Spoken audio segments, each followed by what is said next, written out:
Hola everyone. Welcome to the Santiago Bernabéu Stadium, here in Madrid. This has been my home since I first played here when I was 17 years old. And this is the place where I have experienced the greatest moment in the Real Madrid and the Spanish national team history. And I hope so much that in 2016 the Olympic football final will also take place here.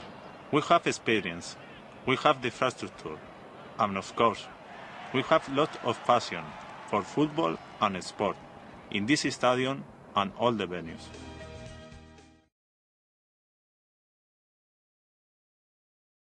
Hi, we hope all of you had a great time playing football at Real Madrid Foundation School. Merry Christmas and Happy New Year.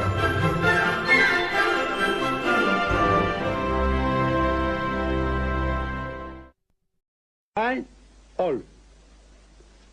I am white. No problem. Ahora, I think that, excuse me, if I think that you black and say black, black, black all days is very bad.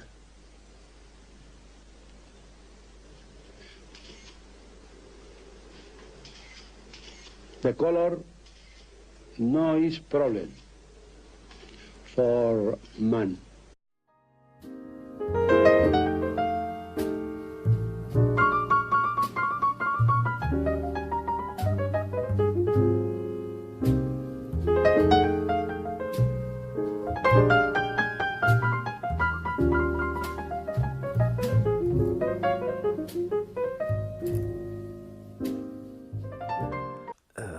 On voit actuellement une floraison de documents, et je peux les citer un peu en vrac, la Charte des langues régionales, la Convention 4 pour la protection des minorités, la régionalisation, que ce soit locale puis au niveau des régions, le passage de 22 à 13 régions avec Hollande et Valls. Hasard, ça découle de ce document allemand de 1997, la recommandation 34 du CPLRE, qui est le Congrès des pouvoirs locaux et régionaux d'Europe, qui stipule, donc qui promeut la régionalisation, et c'est l'article 16 en particulier qui favorise les fusions de régions.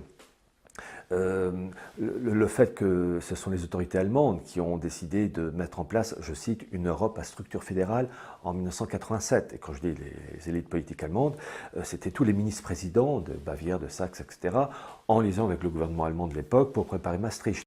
Mais l'Allemagne est la figure de proue en raison de cette tradition politique d'autonomie des régions, des Länder, et d'un particularisme respectueux des traditions. Et à la fin, il dit, et c'est le passage évidemment qui compte, il dit que la politique qu'il faut que l'Allemagne ait à l'égard des pays de l'Est, entre autres la Pologne, mais tous les pays de l'Est, c'est en fait une politique que l'Allemagne pratique déjà au sud, à l'ouest et au nord, dans le domaine de la coopération transfrontalière. Et là, je me suis dit, voilà le message. L'air de dire, regardez ce qu'on fait au sud, à l'ouest et au nord, et comparez ce qu'on va faire à l'est. Pologne, République tchèque, etc. Et en fait, qu'est-ce que ça veut dire? Grâce à la Constitution européenne et un institut européen qui s'appelle l'ARF, l'Association des régions frontalières européennes, qui en fait est allemand, et un de ses présidents s'appelait Wolfgang Schäuble, l'objectif c'est de transformer les frontières étatiques en frontières administratives. Donc la reconnaissance de la frontière étatique germano-polonaise est vidée comme une coquille, parce qu'elle est vidée de tout sens, puisque cette frontière germano-polonaise, du fait de la coopération transfrontalière, est appelée à devenir une frontière administrative. Et une frontière administrative, on peut la traverser sans problème. Ah, voilà, il y en a une très belle, alors c'est la vue 11.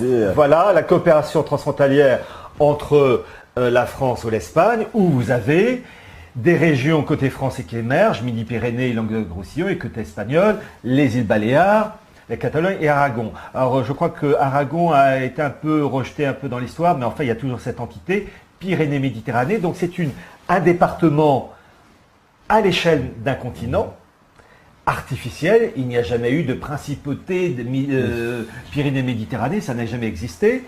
Et c'est les départements, donc, créent un homme nouveau, déraciné, qui n'est plus espagnol, qui n'est plus français, qui est européen.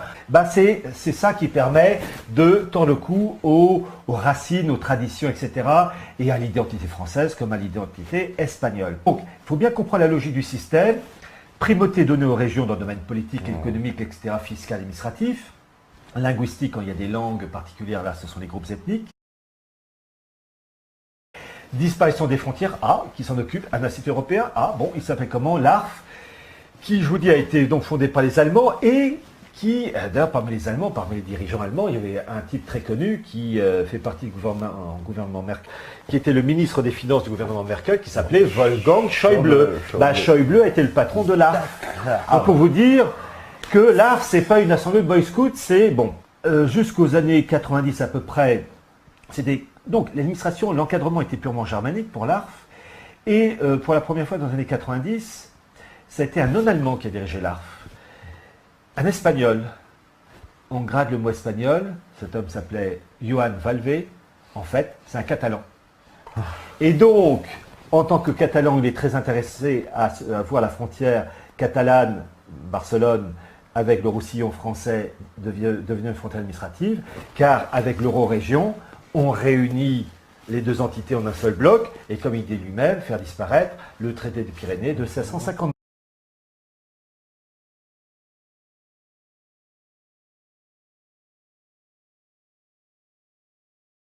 L'objectif, c'est de fragmenter les États, à l'est, mais aussi à l'ouest, et les régions devenant de plus en plus autonomes et s'inspirant du modèle politique allemand, s'émancipent de l'autorité nationale au profit de Bruxelles, et en arrière-fond du marché transatlantique national, vont peu à peu s'adresser, et de plus en plus, aux représentations régionales, alsaciennes, piémontaises et lombardes, sans s'adresser à la France, l'Italie, l'Espagne, etc. Donc, régionalisation de l'Europe.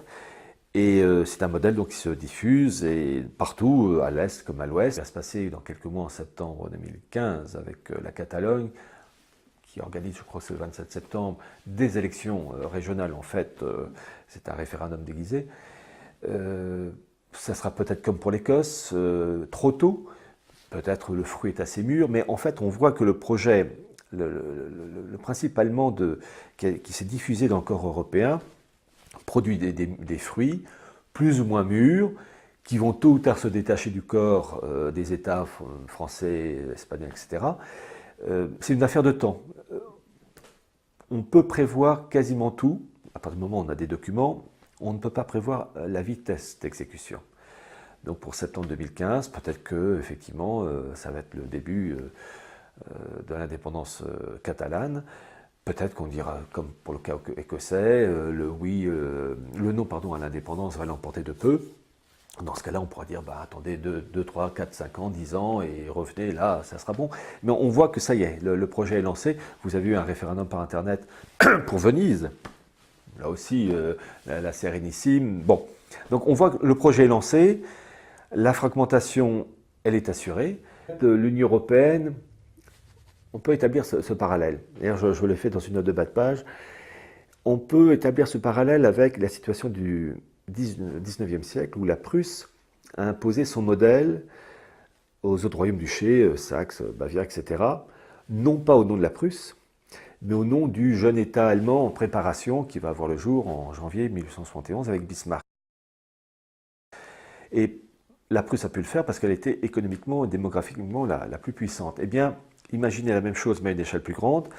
L'Europe est entre guillemets, une grande Prusse en préparation, une grande Allemagne en préparation, mais parmi tous ces États composant cette grande Allemagne, ce quatrième Reich en filigrane, vous avez un État plus puissant que les autres, qui est la Prusse de l'Europe, qui est l'Allemagne, et qui impose au royaume-duché qui s'appelle France, Italie, Pologne ou Espagne, des mesures non pas au nom de l'Allemagne, mais au nom de l'Europe. Et en fait, l'Europe n'est qu'un cache-sexe des projets allemands sous parapluie anglo-américain. Ça, il ne faut jamais oublier. Pour le moment, les anglo-américains acceptent cette Europe à condition que cela se fasse sous leur direction. C'est le même projet à une échelle différente. L'Allemagne impose ses vues via l'Europe, comme au XIXe siècle. La Prusse imposait ses vues à la Bavière, la Saxe, via l'Allemagne. L'Allemagne du Deuxième Reich n'est qu'une grande Prusse. Eh bien, l'Europe, l'Union européenne qui se met en place, si cela va à son terme, mais je sais que le système va s'écrouler, il est babélien, mais s'il va en théorie jusqu'à son terme, eh bien, l'Union européenne sera une grande Allemagne composée de royaumes-duchés, mais qui s'appelleront Euro-régions. C'est le même principe avec un papier d'emballage différent. Donc on va avoir en fait une Europe à peau de léopard qui va se mettre en place, et ce que j'appelle, et je suis à titre personnel contre, une Europe kosovare. Le Kosovo à l'origine était un territoire serbe, c'était l'île de France pour la Serbie, le cœur historique, peuplé d'orthodoxes, de Serbes. Peu à peu vous avez une immigration musulmane albanaise. Et puis vous avez eu le point de rupture qui fait que maintenant le Kosovo est perdu pour la Serbie et majoritairement de culture, enfin de religion, mais qui va se produire aussi en France, aux Pays-Bas et en Allemagne. D'ailleurs, ça va se retourner contre eux, en Italie, en Espagne. Et en fait, on assiste à la mise en place d'une Europe ethnique de tribus, une Europe des tribus, que ce soit des tribus flamandes, catalanes, mais des tribus asiatiques, des populations aussi, des différentes populations noires, parce qu'il y a des tribus noires. Et aussi des tribus entre les Berbères et autres populations arabes. Donc en fait, on assiste à une explosion, un émiettement, mais là ça rentre aussi dans la philosophie mondialiste qui est qu'il faut dissoudre les États, détruire le socle familial, et donc créer un tel mélange qu'à la fin tout se dissout. Lorsque j'ai découvert ces documents en 1997-98, parce que je bénéficie de documents officiels, j'étais donc convaincu que la chose allait se faire. En revanche, j'étais incapable de dire que si ça allait être plutôt 2008, 2010, 2015, 2020, mais pas 2050.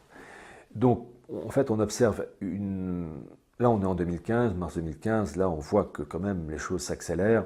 L'Espagne, le processus est lancé, même si le non l'emporte en septembre 2015, le processus est lancé. Il est lancé partout en Europe. On a des régions qui échappent à l'autorité nationale, certaines qui sont plus visibles que d'autres quand il s'agit de la Catalogne ou la Flandre ou la Galice, mais toutes les régions s'émancipent au profit d'une autorité supranationale. Donc les États se vident de leur substance régalienne. Et là, maintenant, les choses vont vite. D'autant plus que ça va de pair, il faut toujours avoir ça à l'esprit, avec le marché transatlantique. Il faut bien voir que ces choses-là sont anciennes. Régionalisation, marché transatlantique, ça va de régionalisation, marché transatlantique